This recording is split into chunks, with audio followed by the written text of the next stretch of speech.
하나님의 말씀 잠언 10장 22절 말씀입니다. 잠언 10장 22절입니다. 제가 읽어드리겠습니다. 잠언 10장 22절 야훼께서 주시는 복은 사람을 부하게 하고 근심을 겸하여 주지 아니하시느니라.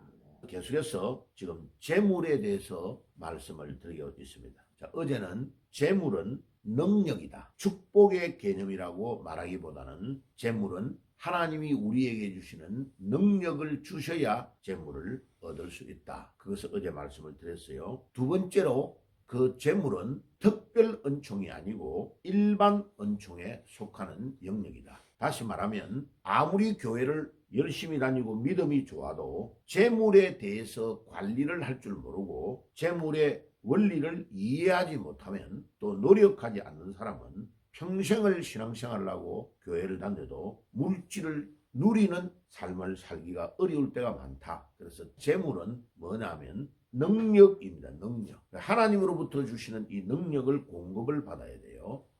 다른 말로 말하면 특별 은총은 구원을 받는 것과 관련되는데, 구원은 우리가 주십시오 해가지고 얻은 게 아니고 하나님이 모태로부터 우리가 태어나기도 전에 하나님이 택정하시고 부르셔서 하나님의 자녀가 된 겁니다. 그런데 물질과 같은 이런 일반 은총은 우리가 노력을 해야 되는 겁니다. 다시 말하면 매일마다 이불 덮고 누워가지고 하나님 나에게 부자가 되게 해주세요, 교회에 나와가지고 매일 부자가 되게 해주세요 라고 기도한다고 해서 물질의 것을 누리는 것이 아니에요. 그런 기도는 당연히 해야 돼요. 그런데 물질을 벌기 위해서 노력하고 벌었던 물질을 관리를 잘하도록 노력을 해야 부유한 것으로 올라가는 겁니다. 자, 반대로 교회를 다니지 않냐고 믿음 생활을 전혀 하지 않는 불신자가 아주 잘 사는 사람이 있습니다. 예를 들면 정주영 씨, 현대의 정주영 씨. 북한에서 태어났는데 강원도 쪽에 북한에서 태어난 분이죠. 초등학교밖에 안 나왔는데 물질을 어마어마하게 축적했습니다.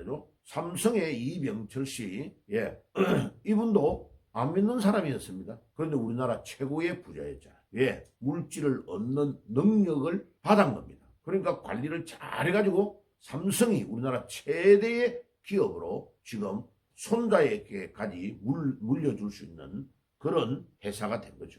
그러니까 일반 은총에 속하는 것은 하나님이 안 믿는 자에게든지 믿는 자에게든 동일하게 노력하고 관리를 잘하면 가져갈 수 있도록 허락하는 것을 일반 은총이라고 합니다. 그래서 물질은 일반 은총의 영역에 속합니다. 일반 은총의 대표적인 것이 비가 오는 겁니다. 비 올 때에 믿는 사람의 논밭에도 비가 오지만 안 믿는 사람의 논밭에도 비가 오잖아, 그죠?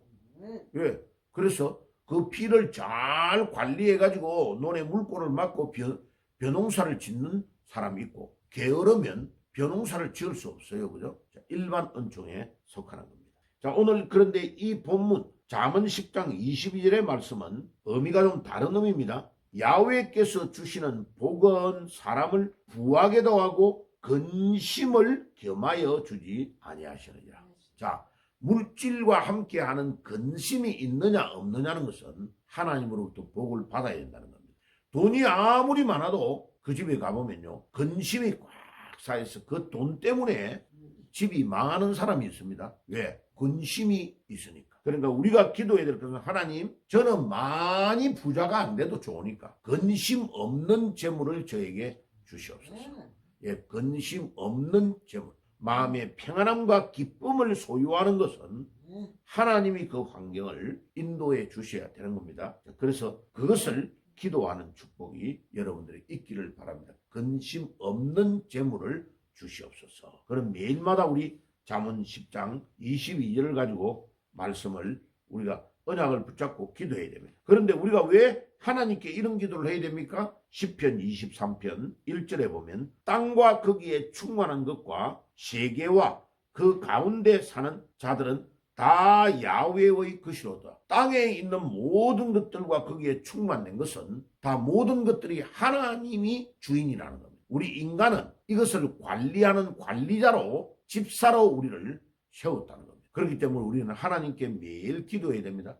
이 천하 만물과 모든 것들이 하나님의 것이다. 왜? 창세기 1장 1절 이하에 보면 하나님이 모든 만물을 창조하신 분이시다. 그리고 요한복음 1장 1절에서 3절에 보니까 그 창조주가 로고스, 말씀으로 모든 것들을 창조했는데 그 말씀이신 그분이 요한복음 1장 18절에 보면 육신의 몸을 입고 이 땅에 오신 예수님을 말합니다. 야, 그러니까 보세요. 예수님이 천하 만물을 창조할 때에 하나님과 함께 삼위일체의 하나님으로 창조를 그렇게 하셨다는 것입니다. 그러니까 얼마나 중요한 말씀입니까? 그것뿐만 아닙니다.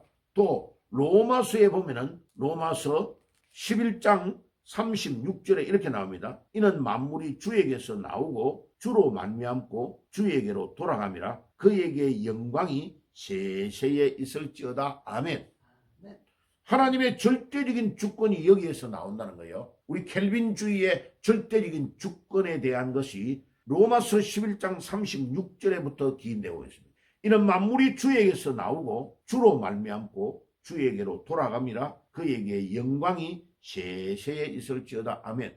그러니까 우리 주님 오늘도 모든 만물이 주님에게서 나오니까 우리가 주님께 의지하고 기도하고 주여 이 만물을 주장하시는 주님 저희에게 이런 것들을 가질 수 있는 능력을 주시고 그 능력을 받을 때에 근심이 없는 재물을 주시옵소서라고 하나님께 오늘 아침에 여러분들이 기도하는 축복의 아침이 되시기를 바랍니다. 자, 마지막으로 우리 신앙의 모델이 되는 사람이 누구냐? 다윗입니다. 자, 다윗은 그러면 마지막에 어떻게 세상을 떠났는지를 봅시다. 역대기상 29장 28절입니다. 외우기 아주 좋아요. 역상 29장 28절이에요. 읽어보겠습니다. 그가 다윗을 말합니다. 그가 나이 많아 늙도록 부하고 존귀를 누리다가 죽으며 그의 아들 솔로몬이 대신하여 왕이 되니라. 사람이 소유해야 될 네 가지를 다윗은 딱 가졌네요. 마지막에 죽을 때. 보세요. 나이 많아 늙도록. 다시 말하면 장수했다는 거죠. 여러분 장수의 축복을 누리시기를 바랍니다. 그런데 아무리 장수해도요. 병 걸려가지고 고생하다가 죽으면 그건 축복이 아니에요. 그런데 이 다윗은 나이 많아 늙도록 건강했다는 뜻이에요. 그 다음에 부하였다. 두 번째, 부한 능력을 받았네요. 아멘. 세 번째, 존귀를 누렸네. 부한데 다른 사람에게 요거도 먹는 사람이 너무나 많은데 다윗은 부한데 존귀를 받았네요. 많은 백성들이 우리 다윗 왕이 최고의 왕입니다 라는 존귀함을 받았네요. 그리고 마지막에 죽을 때에 그의 아들의 그 막강한 권력의 자리인 왕의 자리를 큰 문제 없이 솔로몬에게 넘겨주고 죽었네요. 부, 건강, 그 다음에 평안의 기쁨, 그뿐만 아니라 막강한 권력을 가지고 그 권력을 아무런 어려움 없이 아들 솔로몬에게 넘겨주고 죽었네요. 이 네 가지의 것을 완벽하게 가진 인물이 다윗입니다. 여러분도 오늘 이 아침에 말씀을 듣는 여러분들, 유튜브로 또 말씀을 듣는 여러분들도 다윗이 누렸던 이 네 가지의 축복을 여러분들이 동일하게 누리는 축복이 있기를 주의 이름으로 축복합니다.